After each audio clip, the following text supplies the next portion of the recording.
The loneliest nights weren't the ones where I slept alone. They were the ones where I could hear him breathing, steady, familiar right beside me, and still felt like I'd been left somewhere. That's the part people don't know how to explain, because you can't point to a single moment. There's no betrayal to circle in red, just the slow, quiet sensation of being near someone who isn't really with you. Our apartment always smelled like laundry detergent and coffee that had gone cold. In the beginning, that smell meant something. It meant he was there. It meant I didn't have to brace myself when I heard keys in the door. Early love is often built on relief, not fireworks, relief. Relief that someone answers, that someone notices, that someone returns. When it began, it didn't feel like a story. It felt like a life starting to hold still. We met in a way that was almost boring, mutual friends. A small get-together, dim kitchen light, people talking over each other. He didn't try to be the loudest person in the room. He just stayed. When I went quiet, he didn't rush in to fill the space. He sat like he understood quiet could be a language. Some people confuse intensity for intimacy, but what she's describing is attunement, two nervous systems recognizing each other and easing just a little. On our third date, it rained so hard the streetlights looked smeared. We sat in his car outside my place because neither of us wanted to end it yet. The windows fogged. My coat was damp at the sleeves. He held his phone face down like he was choosing not to be reachable by anyone else. He said, "If you don't want to talk, we don't have to talk." And I remember thinking that was the first time someone had offered me silence without making it feel like punishment. That kind of permission feels like safety. And when you've lived without it, you can mistake safety for permanence. You can assume the person who knows how to sit with you will always know how to stay with you. He started showing up in my days in small ways that didn't feel performative.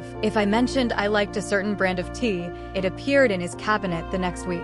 If I said I had a meeting I was nervous about, he'd text once, just once, "You're going to be okay." When we moved in together, it wasn't dramatic. It was practical and sweet. We carried boxes up 2 flights of stairs and laughed at how we'd both forgotten scissors. Our fingers were dusty from tape. He kissed my forehead in the doorway like it was a habit we'd always had.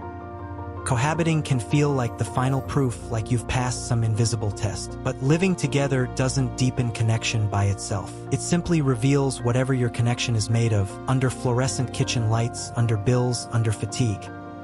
The first month, the apartment felt like our private world. We ate on the floor because the table hadn't arrived yet. He'd lean his shoulder into mine when we watched shows, casual like breathing. At night, he'd ask if I locked the door, and when I said yes, the way he said okay sounded like trust. I used to wake up before him sometimes and just look. The line of his jaw in the early light, the crease between his brows that disappeared when he exhaled. I'd think, this is what it looks like when you're not alone anymore. The shift didn't announce itself. It came dressed as normal. Little things, him answering without looking up, me telling shorter versions of stories because I could feel the space in his attention. We cooked dinner with the same choreography every night. At first, there was music. Then there wasn't. Then the only sound was the pan and his phone lighting up and going dark again. Sometimes he'd smile at something on his screen, and I'd wait just a beat too long for him to turn it toward me. Most of the time, he didn't. I started noticing how often we moved around each other like furniture. Polite, familiar. He'd come home, kick off his shoes in the same spot. I'd step over them without saying anything. I'd ask how his day was. He'd say fine, long, and that would be it. One night,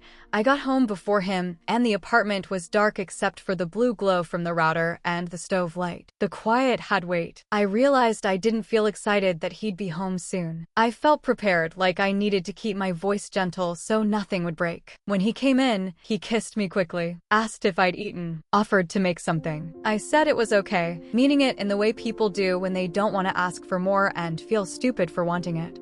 In the beginning, her attention was a form of love, and his steadiness was too. Two people offering what they had: quiet care, predictability, a shared routine. But routine is neutral, can be intimacy, or it can become a substitute for it. Disconnection often begins as efficiency. People get tired, they start managing life instead of living it, and the relationship becomes the place where they rest, not the place where they meet. That moment, waiting for the share, is a quiet type of hunger. Not for attention in general, but but for inclusion, for the feeling of being part of someone's inner world. Sometimes people stop translating themselves when they believe they're already understood. They forget that being loved isn't the same as being known. And being known takes effort, fresh effort, over and over. That's an important detail because nobody did anything wrong there. He offered a practical kind of care. She declined, but underneath it was the real need to be seen, to be stayed with, to have the next question asked. And neither of them said it out loud.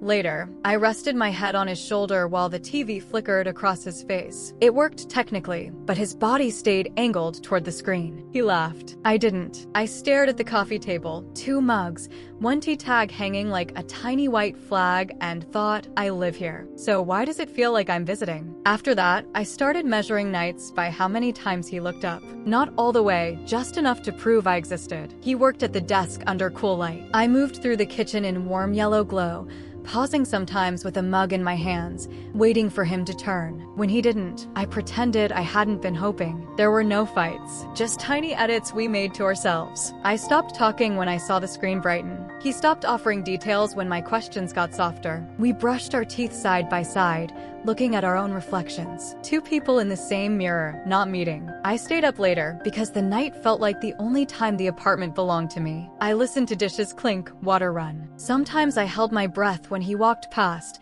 like I was trying not to disturb him. I hated that. One night he asked, "You okay?" without looking up. I said yeah, because the room wasn't built for the truth. I noticed how he touched. A hand at my waist that didn't linger. In bed, he'd turn away. Not rejection, just exhaustion. Sometimes I'd reach for his back in the dark just to feel warmth, and even then I'd feel lonely. The realization came on an ordinary Tuesday. I bought new sheets, folded them in late afternoon light. When he got home, he didn't notice. I told him anyway. He nodded. Later he saw the bed, paused for half a second, then sat down and started talking about his day. Something in me settled, like putting something down after carrying it too long. This is what emotional drift looks like when it's clean, when it's polite, when no one is slamming doors. It's a relationship quietly becoming functional, and function starts replacing contact. Yeah, it becomes a habit when you don't trust the moment to hold more, when you've learned that even a gentle truth might feel like an accusation, and neither of you wants to be the one who makes the night heavier. She wasn't really talking about sheets. She was trying to create a moment, a shared point in the day that said, we live together, this is ours, notice me here. And when he moved past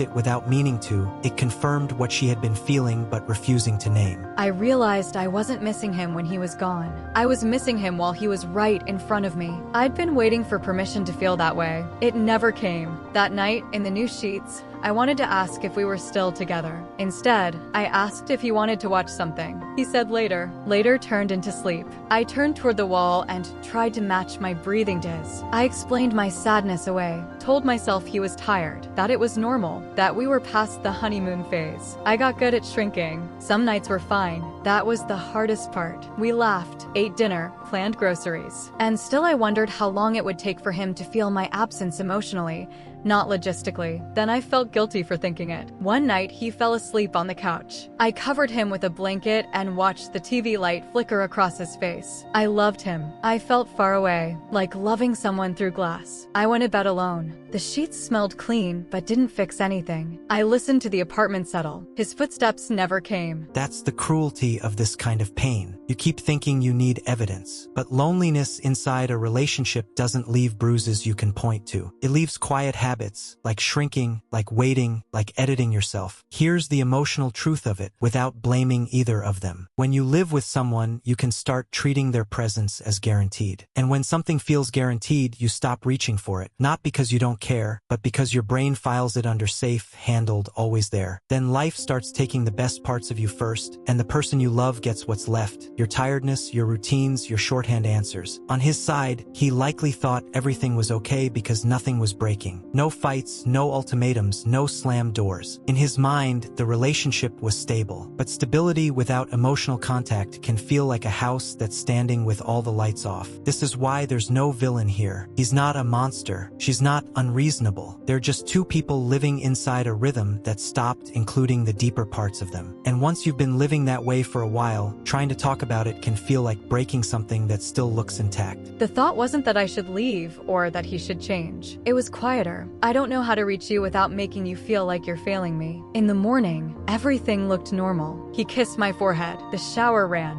Steam filled the bathroom. I stood in the kitchen with my mug and watched the day arrive. Inside me, something had shifted into certainty. You can share a home with someone and still be spending your nights alone. Sometimes love stays, but access disappears. And when access disappears, you start living with the outline of the person, not the person. That's how people end up feeling alone while living with someone. Not through one dramatic moment, but through a series of small moments that never get repaired, because no one knows how to name them without turning them into a problem.